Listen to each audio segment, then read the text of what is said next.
Voici le nouveau smartphone du constructeur chinois Huawei, le Mate 7, qui appartient à la gamme Ascend. Alors, avec son grand écran de 6 pouces, il s'agit plus particulièrement d'une phablette et qui bénéficie, nous allons le voir, d'un équipement plutôt haut de gamme.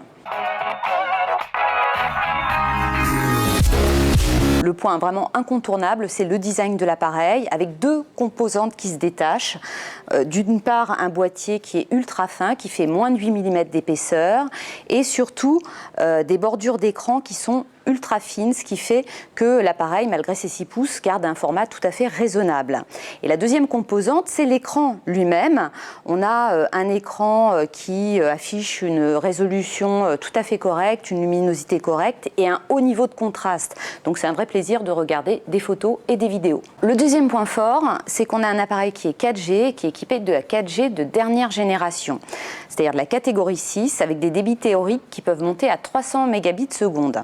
Alors c'est important de le savoir, c'est pour l'instant une 4G qui n'est pas encore disponible en France, mais qui va l'être, et donc avec le Mate 7, vous serez prêt à en profiter.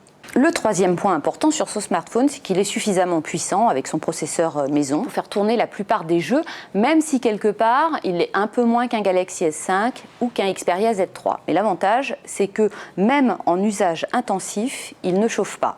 Et on en vient automatiquement à l'endurance du smartphone. Grâce au processeur maison, il a une très haute endurance. Alors, il n'y a pas que le processeur qui compte et l'optimisation de l'appareil, il y a aussi la batterie, 4100 mAh, et donc on se retrouve avec 20 heures en appel, 16 heures en surf 4G et presque 14 heures en lecture vidéo, donc a priori on ne sera pas en rade à la fin de la journée. Et dernier point important, on a au dos de l'appareil un capteur 13 mégapixels qui permet de réaliser des clichés bien nets, riches de détails. On a même un mode HDR assez efficace et on a également un capteur d'empreinte qui permet de verrouiller et déverrouiller très facilement son smartphone. Pas beaucoup de points négatifs, mais il y en a quand même. En capture vidéo 1080p, on est un petit peu déçu, parce qu'à la lecture, les vidéos manquent un petit peu de fluidité, ça saccade, c'est pas très bien stabilisé.